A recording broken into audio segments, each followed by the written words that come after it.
Windsor has stood through more than 40 reigns. Over 1,000 years, members of the royal family have been born, wed, and buried here. No monarch has been more devoted to the castle than the Queen. Windsor is the fixed point in her year. Just as the castle offers security and familiarity, so does Windsor's extraordinary calendar of events. From the sacred... Good luck to her. I hope she finishes second. We're racing. ...to the less sacred.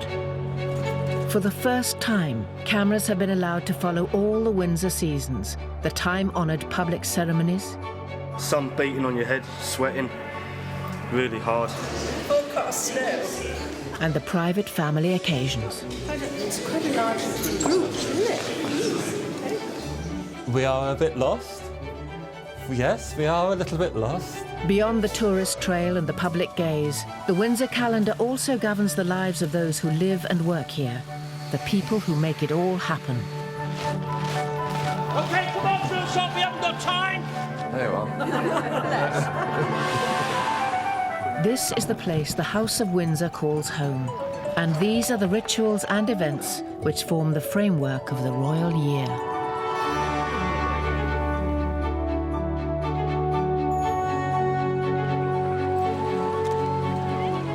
Another week of royal engagements is drawing to a close. The Queen and Prince Philip are in Hounslow, West London, to open the new wing of a Sikh temple. From here, they'll travel to Windsor for the weekend, just as they do on most weekends of the year. The 300 staff are always well prepared for the Queen's homecoming. Just got to check it out so there's no rips in it. As ever, Flagman Tony Martin is ready to herald her arrival. It's an interesting job, and there's not a lot of people can say they're the flagman for Her Majesty. I met the Queen when we got our Christmas presents, and I actually tell her, she said, "Oh, you're the flagman, are you?" So she knows who I am. Some of the conditions have been really bad. Force 10 gales, rain, snow, ice. Get all the weathers. Whatever the weather, Tony will stay at his post until the Queen is through the gates. Hello there, it's Tony again, behind the flag. Any updates? All right.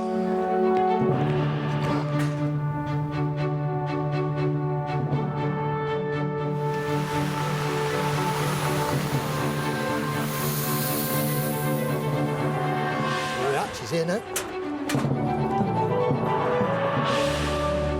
This is, above all, a living castle, not a museum.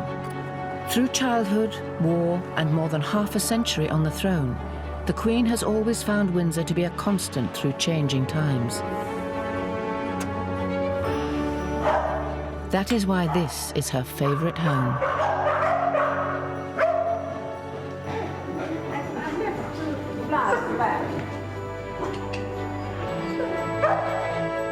It's nice having the boss back. It is home to her. Every generation continues to have its own ideas about the place, not least Prince Philip.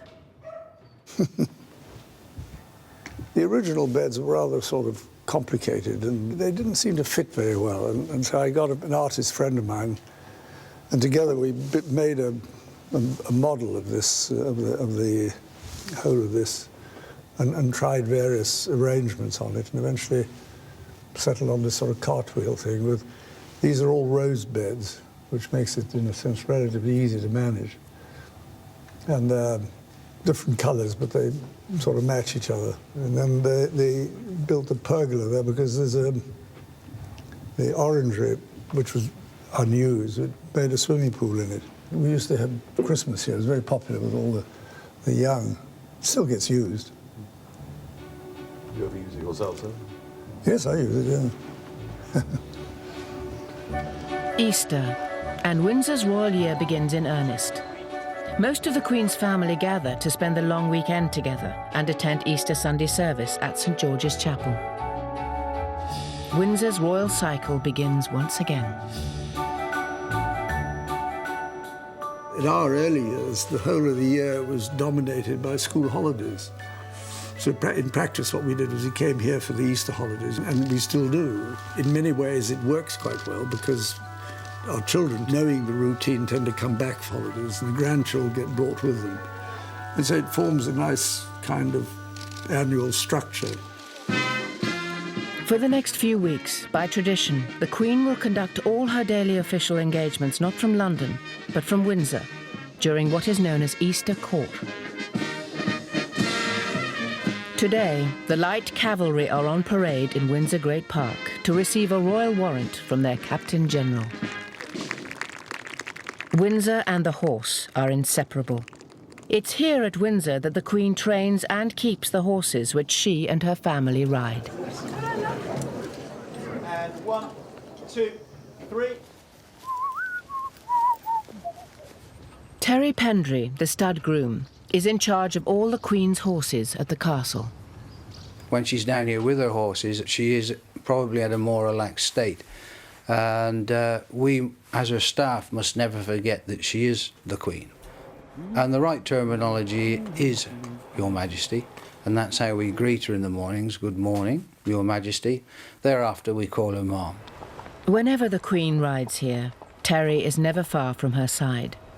Nothing goes on in his world without it reaching the highest level in the land. Right through to conception, right through to retirement, Her Majesty knows every single one of her horses and ponies. Not only does she know her parents, but their grandparents and their great-great-grandparents. And she leaves no stone unturned. She names all her own horses and ponies herself and takes a great deal of interest in every single one of them. Hello, Lily. Now, this is a little 3-year-old called Tiger Lily. She's one of the riding horses, but she is quite special. She moves beautifully, and she may well end up with Zara as an event horse. By early June, the Windsor seasons are moving on. No castle ritual is more colourful or ancient than Garter Day. The castle must be at its decorative best. It was at Windsor in 1348 that Edward III appointed 24 of his most trusted supporters to be Knights of the Garter, so named after the blue ribbon which went with the honour. Monarchs have been appointing Garter Knights, never more than 24 at any time, ever since. To this day, every knight or lady of the Garter in history is recorded by a coat of arms in Windsor's greatest chamber, St George's Hall. And every Garter Day, the Queen and her own 24 hand-picked knights will take part in a velvet-robed procession.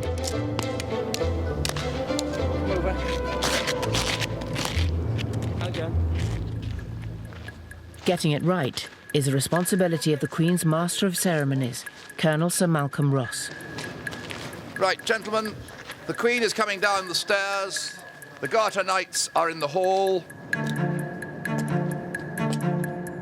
He is a firm believer in the wisdom of rehearsal. There is no book which tells me how to arrange anything. I wish there was, and perhaps I shall write one when I leave here. Present! My role on Garter Day really is the procession from the top of the hill, Windsor Castle, down through the lower ward to St George's Chapel. 3 carriages, represented by 1 car. A magnificent and very ancient procession, full of really the most distinguished people in the country, one way and another. I've got this acting as the... There you are. Not everyone can attend rehearsals, so castle staff take the place of any key absentees. You did this last year, didn't you? No, I haven't done it for about... I was Queen last year. Deborah last year. Oh, you did it last year? Oh, yeah. Duke of Kent, Prince of Wales, Duke of Gloucester in the middle. Right.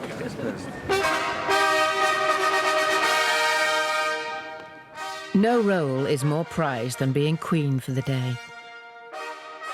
This year, the honour goes to Chapter Secretary Letty Jones, soon to retire after 30 years' service.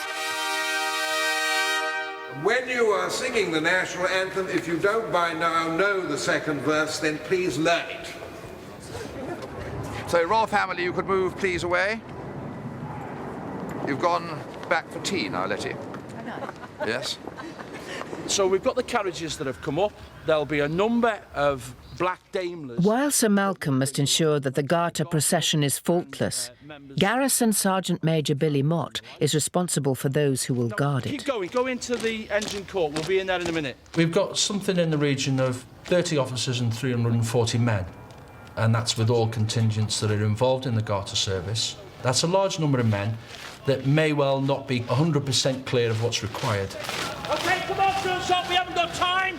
So I demand 100% from each and every one of them men, and that means I've got to start throwing some small grenades to get them toeing the line so that they know what they're doing.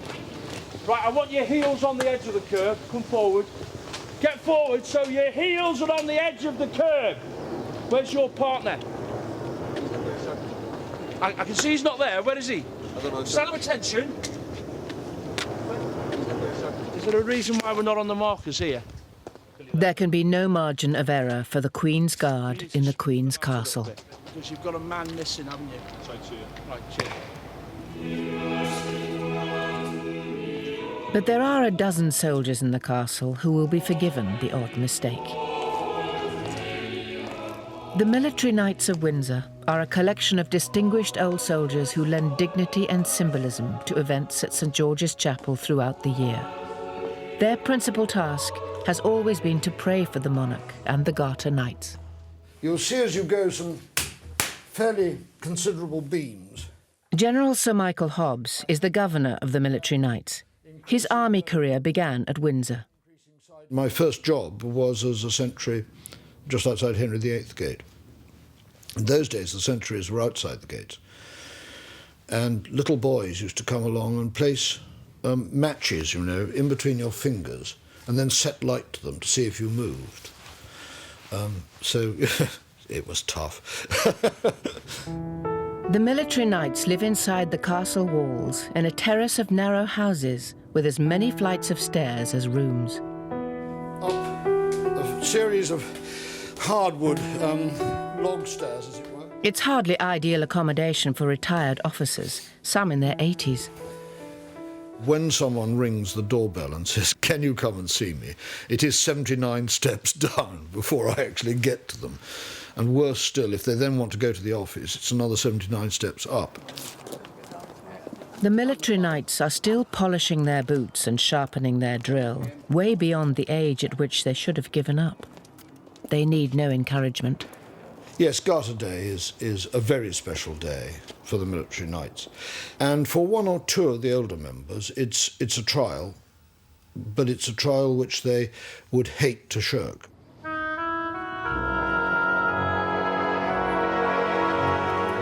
Garter Day dawns. It's a spectacle which always draws huge crowds, even if it means a long wait in arduous heat. The household team, who move from royal residence to royal residence with the Queen, are preparing for the traditional Garter Day lunch in the Waterloo Chamber. We put the white wine and the red wine in all the tables with the water jugs, and the port, we put the port in every 2 stations. And the beers, we only put the beers on the Duke's table, right here, because it's only the Duke who's going to have one. Particular requirements are anticipated. Beer, not wine, for the Duke of Edinburgh. Olive oil rather than butter for Prince Charles. Prince of Wales, yeah? Stick it above his butter knife. Because he has that instead of butter. Equal care is taken with the flowers. Garter table, approximately about 19 displays are on that table, the little ones and the big ones. Garter's always the same time, so you really have to go with the flowers that are available. And as we're in the middle of, as I said, English summer flowers, that's the epitome of it. Household staff are trained to fold napkins in 6 different ways. This is the Prince of Wales feathers, which is one of the folds we do. I always use Prince of Wales for the garter here. It looks more effective on the table. It will be a long but memorable day for all the participants.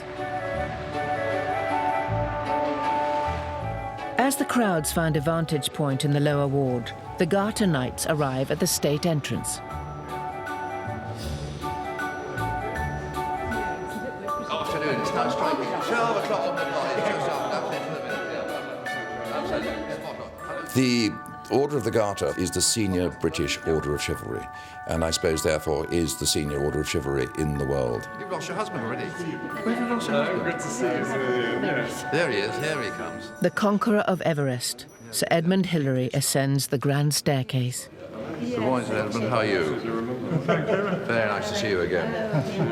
Would you like to sign the book while we've got you spare for a moment? The Garter Knights are former politicians, national heroes, and long-serving representatives of the Crown. No one forgets the origins of the order. There's an enormous amount of tradition in it, and I think it's a great mistake to just deride tradition. I think tradition is quite important in a country.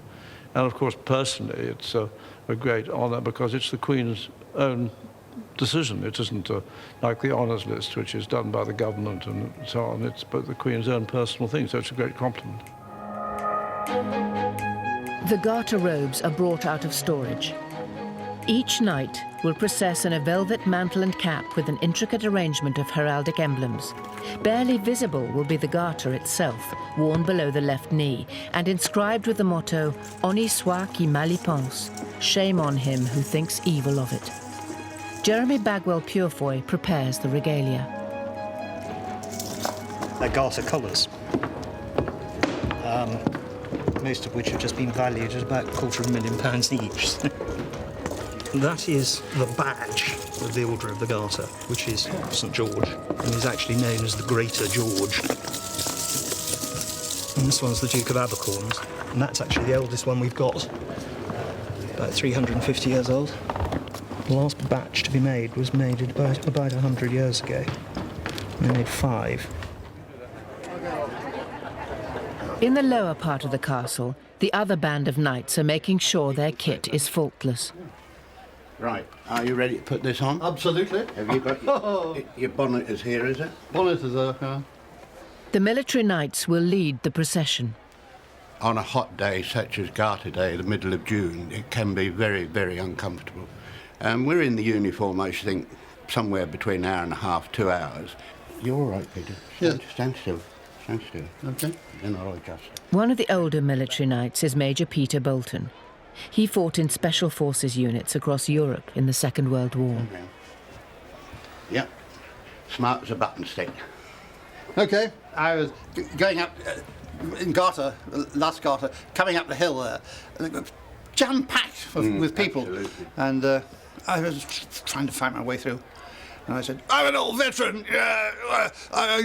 Medals are getting me down. And they parted after this. It is a hard day on the elderly, more elderly. More elderly? Yeah, more elderly. I'm one of the younger ones. I'm the eldest. The eldest walking about night. Yes, you are, yeah. The Garter Knights and their wives have been lined up in the grand reception room by Sir Malcolm. The Queen is on her way. Protocol is an essential part of my trade, and it is more than just good order. It's good manners. It's getting everything in the right place at the right time, with great attention to detail, so that nobody feels uncomfortable. Nobody feels out of place. Everything is fully explained to them in advance. The Queen's entrance, then, is in no way frightening, and nor is the Queen's attitude toward these things. She takes her responsibilities as host remarkably personally, and all of that defuses the situation, which makes protocol work. Everyone is seated punctually in the Waterloo chamber. The Queen does not like long lunches. Because the guests are usually the same, the Garter seating plan is rotated, so that no one sits next to the same person more than once every 10 years.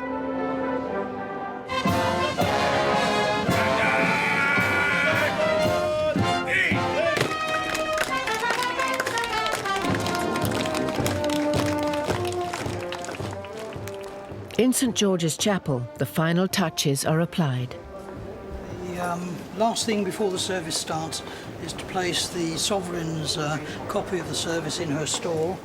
And you can see it's got a garter blue cover. So I just place that in the stall, open it for her.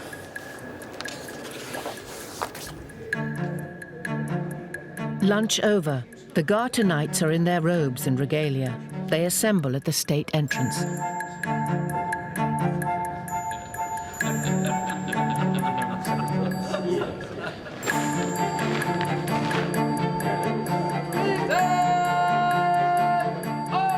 At 2:40, the signal is given for the procession to commence.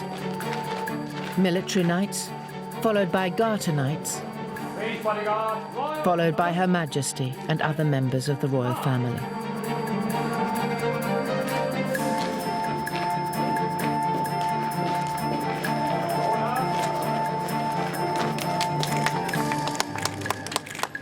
The 500 yards are taken at a slow pace, in deference not just to old age and the temperature, but the public's desire to get a good view of everything and everyone.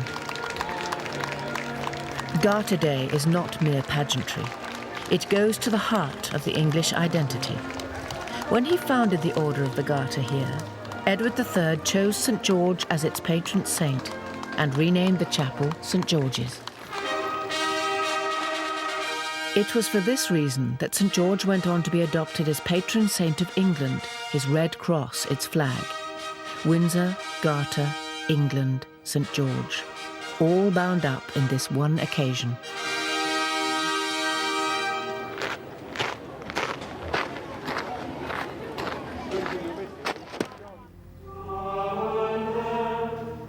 Outside, the crowds and soldiers listen to the service of thanksgiving through loudspeakers.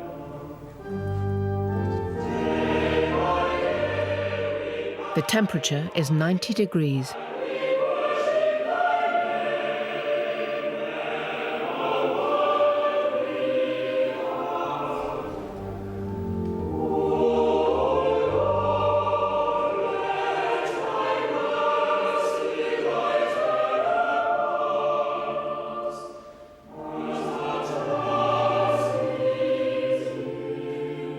In this weather, it's just as well that the knights and their sovereign do not have to process back up the hill.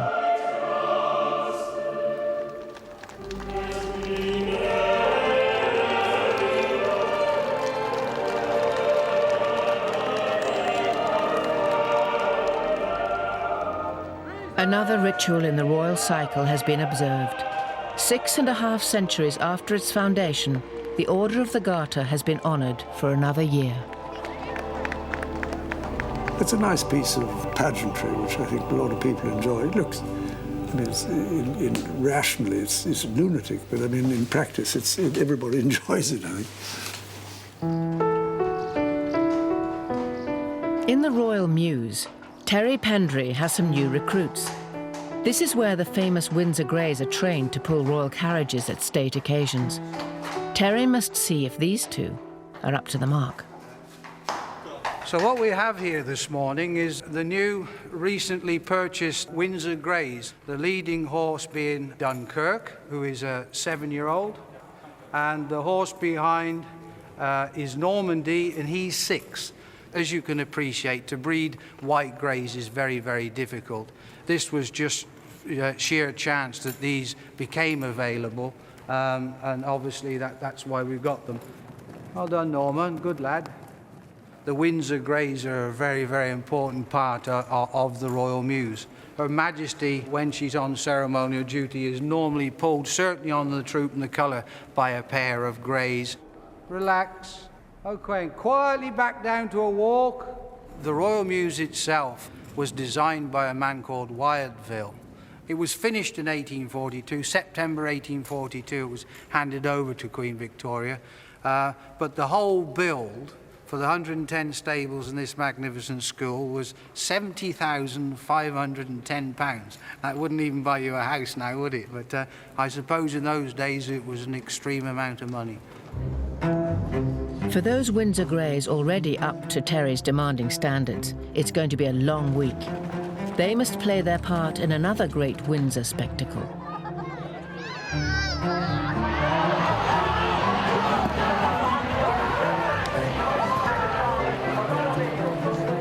In 1711, Queen Anne established racing on the heath at Ascot, a village on the other side of Windsor Great Park.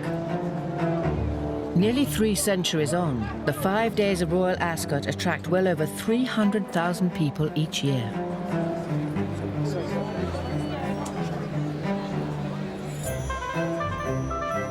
It is by far the biggest event in the racing calendar, and yet it seeks no corporate sponsorship. It doesn't need to.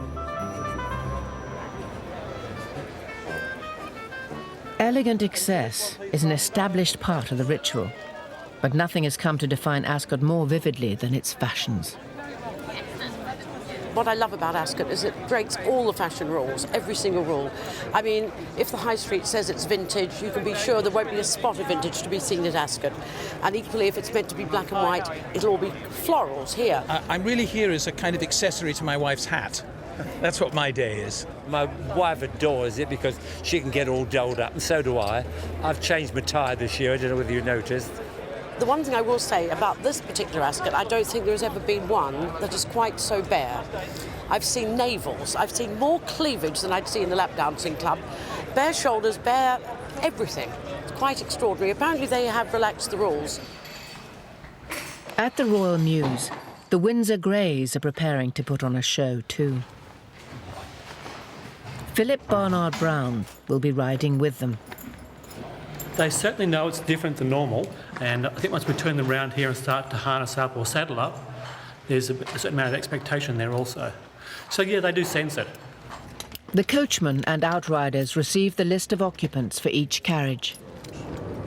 The Duchess of Bedford, Mrs. Wroughton, Lord Euston and Mr. Christopher Rice-Jones. This is my lovely wig, which I try and hide carefully inside my hat, and mine's one of the better ones. I hope my mother recognises me. Right. We had one horse which was a little bit stiff, so we took it out. We changed a horse in one of the teams, but otherwise they looked very well. Day 3 of Ascot is Ladies' Day, the most popular and competitive day of the meeting. The bookies are even taking bets on the Queen's hat. On Tuesday she wore pale yellow, and yesterday she wore pale blue. So those have obviously not really considered in the book because it would be a terrible fashion faux pas for her to wear the same colour for 2 days in a row. So we made 4-1 joint favourites, lilac and pink. Pink is obviously the colour of the year at the moment. It's very, very popular. The Queen, I think we can confidently expect, will be wearing something bright, possibly turquoise or lemon. We are a bit cautious about these royal bets sometimes because when William was named, we had a big gamble about an hour before that was announced, and we strongly suspect that came from the palace. Out in the Great Park, some spectators have been making hats of their own. It's a local tradition for school children to come out to greet the Queen.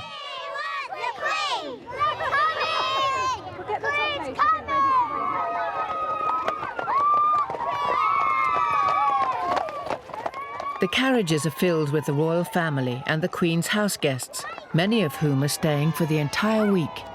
The racing gives all the guests something to do, you know, because you know what it's like if you have a weekend or a week. People, if they wander about nothing to do, they become a nuisance. But that is a very... It forms the kind of bones on which the whole of the rest of the entertainment takes place. For many, the royal procession is as much of an attraction as the racing.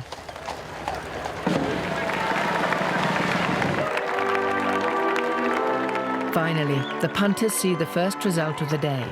In the Royal Hat Stakes, the winner, at 20-1, is white.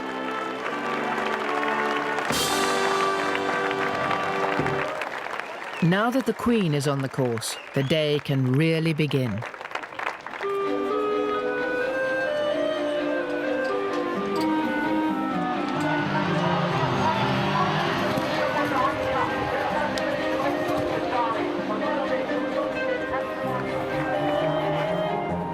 For Ladies' Day, Ascot has chosen an all-female lineup to present the trophies.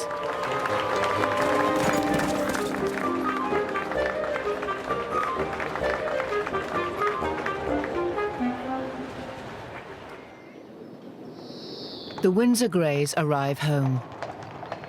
It's been a long day for all those at the Royal Mews. It's a 9-mile ride each way. We've done it in just over 4.5 hours today. Yeah, it's hard work. We all sleep well in the evenings this week. Yes. We were really happy with our team. Our boys behaved themselves extremely well. It's sometimes hard to get your distances right. All in all, it went pretty well. He's yawning, he's tired. Was that hard work, mate? Was that hard work? Another day. And for the Queen, the most exciting of the entire meeting. She has a runner in the 420.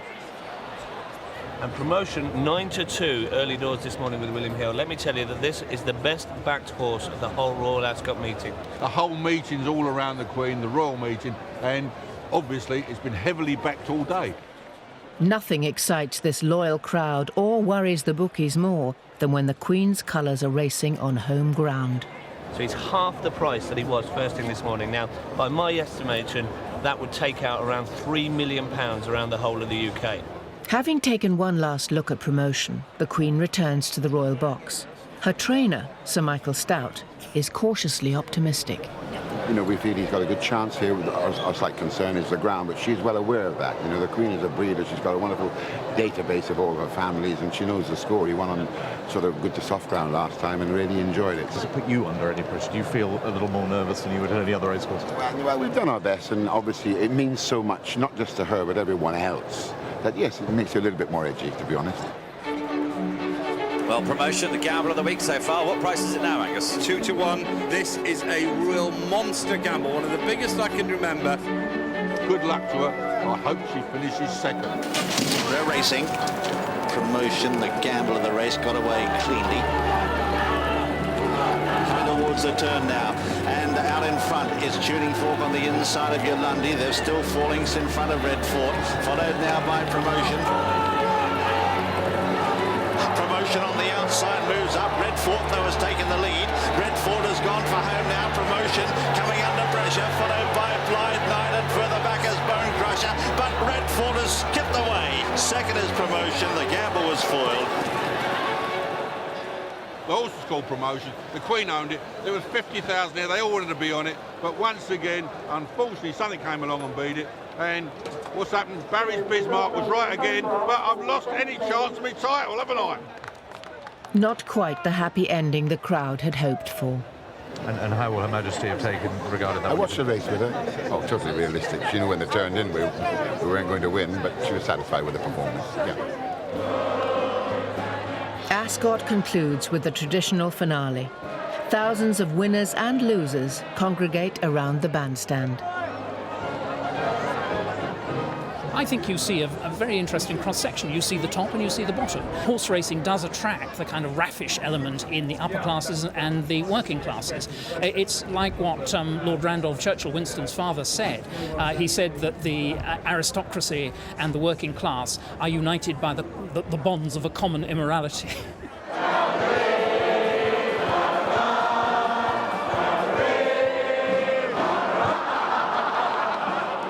The result of the 420 soon fades. Duties! Turn! Stand! Easy! More sober rituals are being played out by the resident garrison who guard the Queen and her castle. By the left! Quick, march! For the next few weeks, it's the turn of the Irish Guards, recently returned from Iraq. I chose the Irish Guards because I come from Ireland and because I've had family in them. It's something that I wanted to do since I was 16 years old when I was at school, rowing on the river, and I had this idea that, I think the first thing was that I always thought you'd be fit if you stayed in the army. Captain Alex Cosby attended school just down the road from here, at Eton. Another local recruit from nearby Slough is Guardsman Mark Hanson. Left school, done nothing at school, like went and worked on my dad's fairground, like travelling all over the country. Fancy doing something better, so just joined the army. Better in the army because in the fairground it's always fights and people nicking cars, smoking drugs, all that crap. It's not me.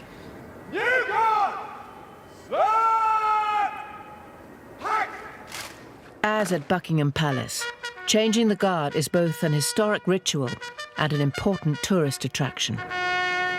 The guard itself is really very ceremonial. It's tradition.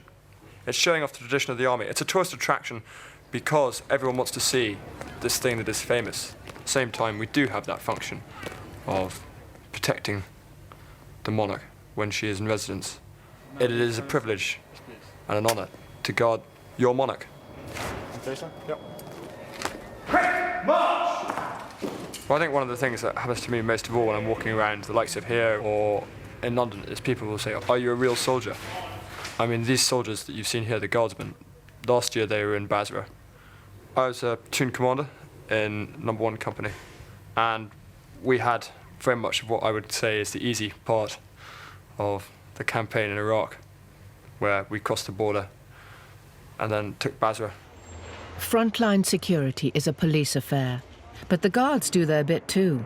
Their 2-hour sentry shifts, known as stags, may be mind-numbing, but they're not without their perks. But when you're standing on sentry, women come up to you, they stand there like, and you look at them like that, and you think, oh, she's nice. Like, at one time, like, some bird started laughing. She walked off and come back to give me her phone number. She rolled it up and put it in the top of my rifle, like as in where the bayonet bit goes. The captain of the guard, too, has his admirers. Without being arrogant, a lot of people have always liked uniform. I think you can say there's probably been a lot of women who've been invited around to tea here over the years.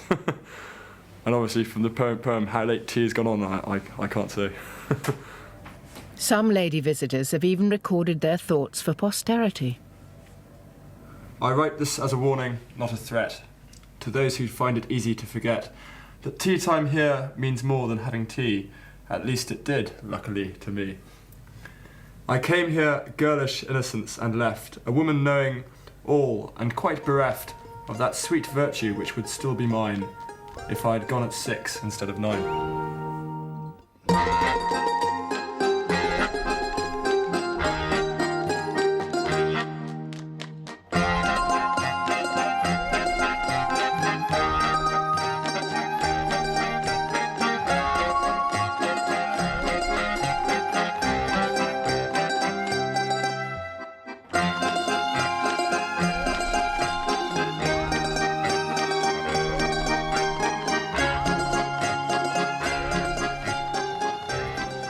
Another stag is over, and today no one has left Mark a telephone number. It just goes on and on and on. Your knees hurt, your feet hurt. That's all part of the job, like. Do you find it easy to keep a straight face, Mark?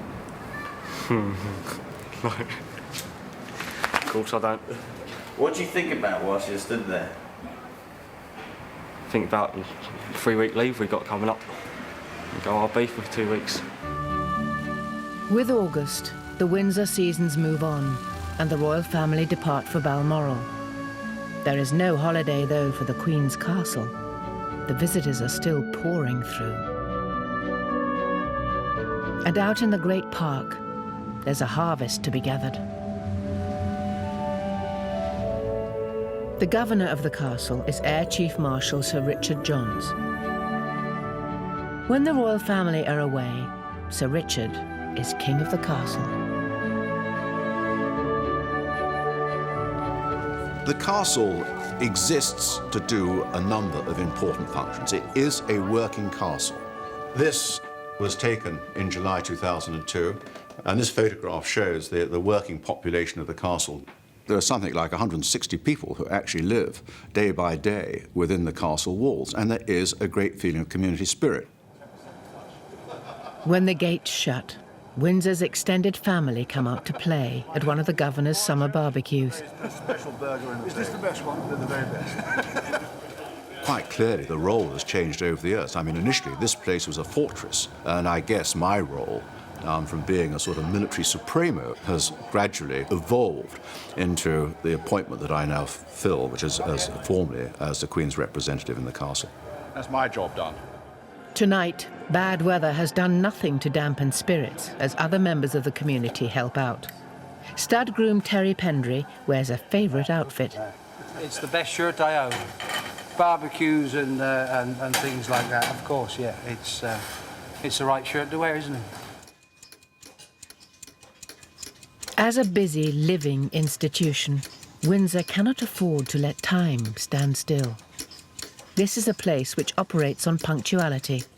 The timekeeper is Steve Davidson. He is the castle clockmaker, but his task is not to make clocks. It is to look after the 450 already in existence. I don't like it when you've just got dead clocks sitting around. I can't stand seeing clocks just not doing anything. Clocks are definitely a sort of cheerful thing when they're ticking along. I mean, if you listen to it now, it's quite a cheerful sound. There couldn't be a nicer job for a clockmaker. Within the castle, there's some of the finest clocks in the world. The variety of clocks is enormous. I mean, I look after from very small clocks, which are really watches, up to a very, very large turret clock. I think I've got 7 turret clocks, and absolutely everything in between. Hello, Jim. How are you? Fine. There's clocks in nearly every department, so I probably know more people in the castle, more rooms, than almost anyone. One of the lovely things about Windsor Castle is because it's a royal residency, it's a home, it's alive and it's working. Everything in it works. And I can't imagine Windsor Castle any other way. Well, it's clock changing day. Autumn brings a monumental task. The clocks must go back an hour to mark the end of British summertime. Steve has to change every single one across the entire Windsor estate.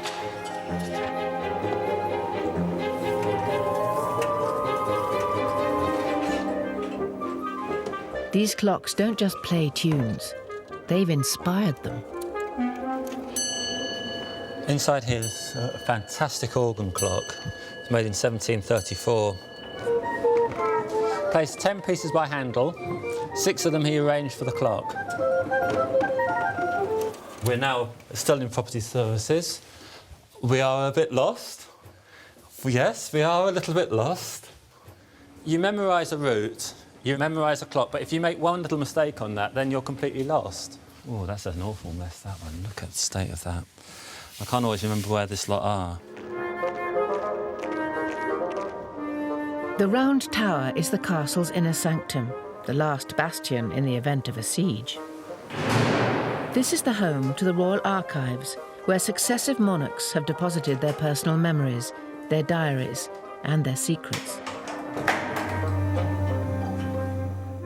What arrives here today will be studied by historians long into the future. In the photographic department, curator Francis Diamond is preparing to start work on a gargantuan project. The 40,000 photographs belonging to the late Queen Mother have arrived and require cataloguing. Riding at Windsor is something that many generations of the royal family have enjoyed. And this one is called Royal Champion, and it shows the Queen Mother with her horses. During the war, the princesses and the King and Queen spent time at Windsor. And this album, it gives a very pleasant picture of how they spent some of their time. It was certainly a favourite place, I believe, for the Queen and Princess Margaret, because they'd spent such a lot of time here as children. And you see corgis, they had corgis in those days as well. And Princess Elizabeth indoors. During the war, the Queen even starred in her own pantomimes here. Here is the programme of Aladdin, which was performed in 1943 in the Waterloo Chamber. This comes from the Royal Archives, this document. And you can see that the part of Aladdin was taken by Princess Elizabeth, and the Princess Roxana was Princess Margaret. Here's Princess Elizabeth and Princess Margaret in costume. Royal children for a long time have taken part in little scenes and plays and tableaux. Queen Victoria's children did this. I believe George III's children did too, actually. And I think acting was quite a popular pastime. In fact, when you think about it, it's quite good for a royal child to be trained to wear their best clothes, smart clothes, and to appear in front of a crowd of people. It might help them in later life. Steve's timekeeping odyssey has taken him out to Prince Consort Farm. Cows must be milked on time, even if their clock has not changed since the days of Prince Albert. So to get this on time, we've got to go through full 23 hours. It now thinks it's 9 o'clock in the morning.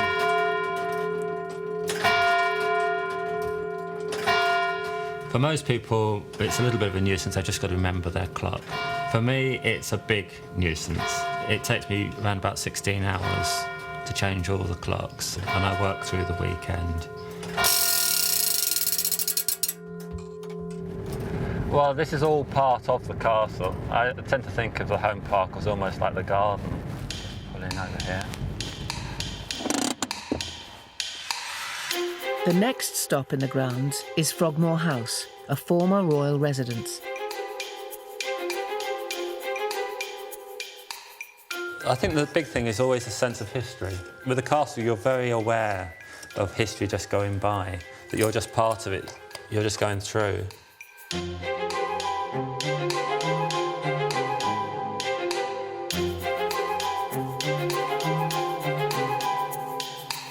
I've gone 1 hour too many, so now I've got to go back up there all over again and start again. I've just moved it 11 hours instead of 12 hours.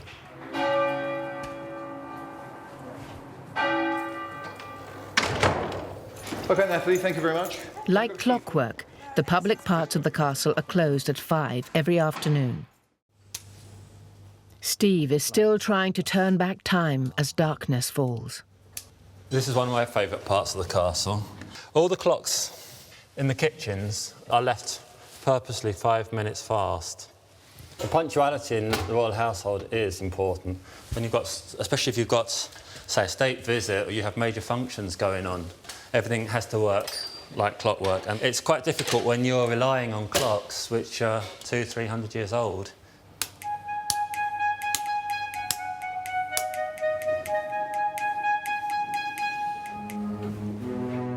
By late evening, the Queen's castle can be a lonely place. Beautiful French clock. I really like these large rule ones.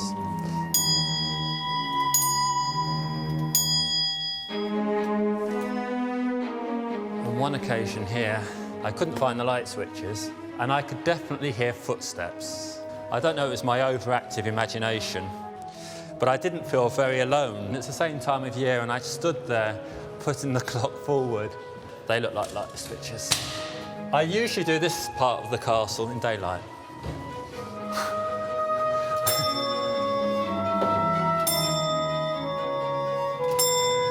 If you can imagine sort of standing here in the dark with just a little magnolite torch, with your imagination running wild, feeling cold and sort of...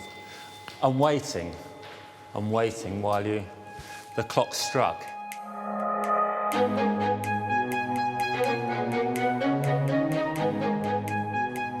I normally work through, when I'm doing this, I normally work through to about 11:30. Aha, the lights. There you are, the great clock. This is the main turret clock for the quadrangle.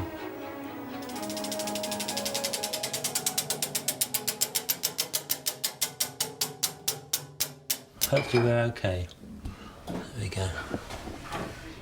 If not, I'll spot it in the morning.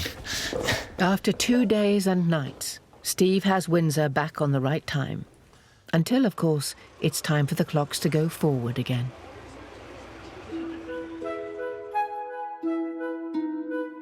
Autumn dawn. Stud groom Terry Pendry always likes to beat the overnight Heathrow air traffic to the tranquility of the park.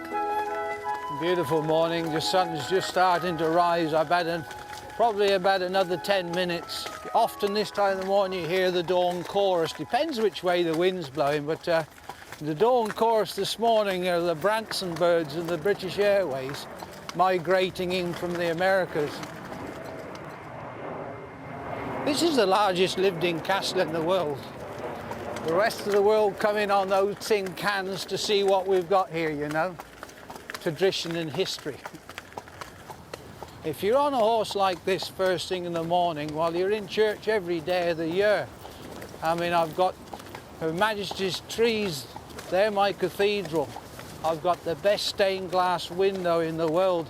It's right above me. There we go. This is a special little corner of the great park, or should I say home park. There's only 3 horses buried here. The first one we're looking at is dear old Sanction. We lost him in the Golden Jubilee year. I think he read Her Majesty's mind. He literally, whatever the Queen wanted to do, he almost instinctively knew. He was a very, very dear, special old horse. There are just days before the Queen's return from Balmoral. Terry ensures that the four-legged staff are ready. This coming weekend she'll be back, so yep, everything's tidied up, horses are prepared, ponies are prepared, ready for her when she arrives here on Friday. All year long, whatever the season, Windsor's part-time team of bell ringers must mark important royal dates. We hear that they appreciate our efforts, but they don't often come to see us actually ring, but they are around. Although it can sometimes be hard to remember some of them. We're ringing for one of the royal birthdays. Which one is it, Harry? Prince? We're ringing for Prince Henry. It's Prince Harry, isn't he? No, his real name is Prince Henry. Oh, yeah. Look two, trouble going, gone.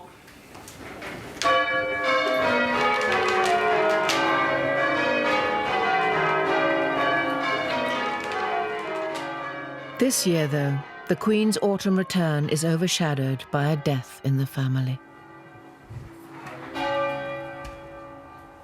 Princess Alice of Gloucester, the Queen's aunt, has died at the age of 102.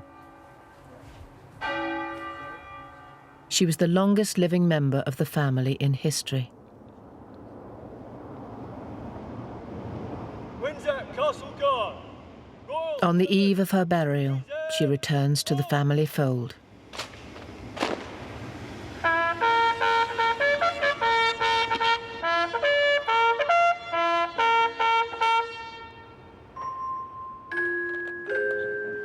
The House of Windsor gathers en masse at St. George's Chapel.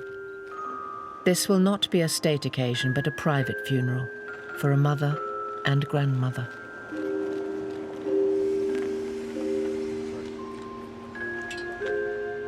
She was a favourite aunt of the Queen.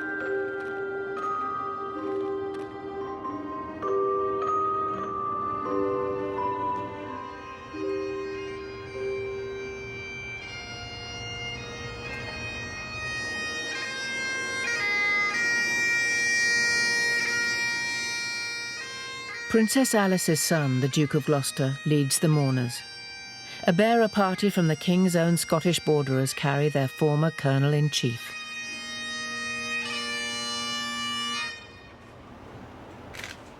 The coffin leaves for the family burial ground just beyond the walls at Frogmore.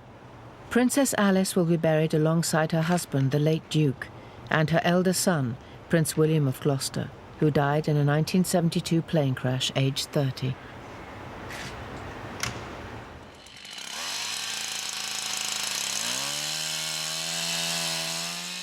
December in the Great Park. It is time to gather the great Christmas tree. This one will take pride of place in the state apartments.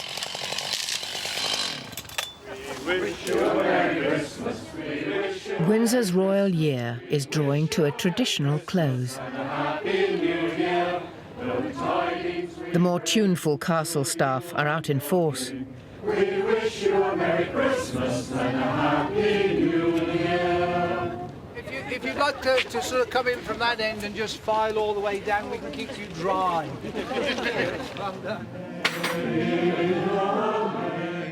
The carol singers know just what to sing as they arrive at the stables to greet the Queen's horses.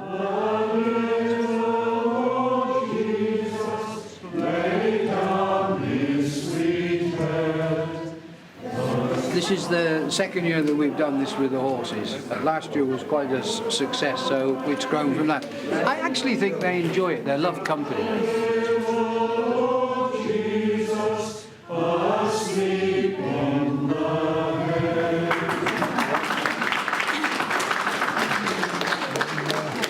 It's just for our little community.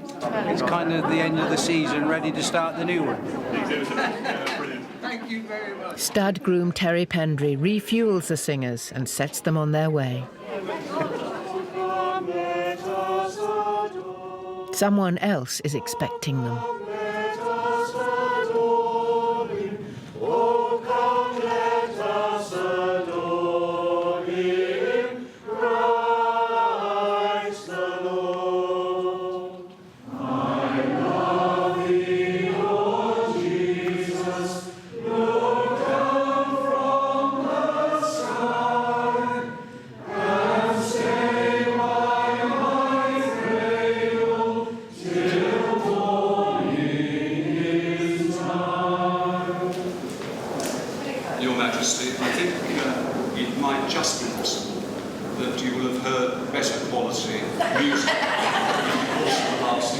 wedded her in it with more affection. We've come to wish you and the family a really happy Christmas and every blessing in 2005. Oh, that's very kind. Thank you very much. Well, now, would you like something to warm the throat?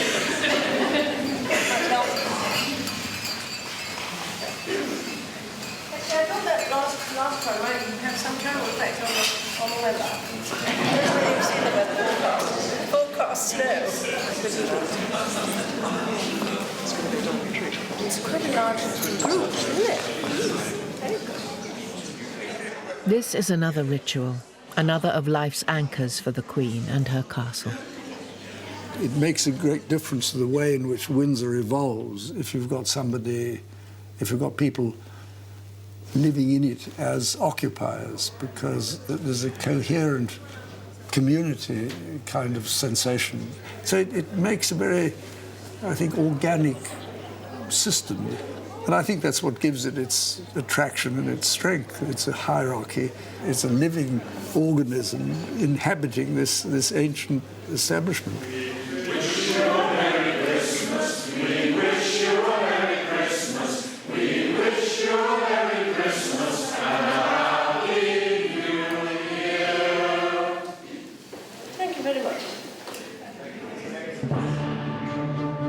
Whatever surprises the new year brings, Windsor will always be here for the monarch who has loved it more than anyone.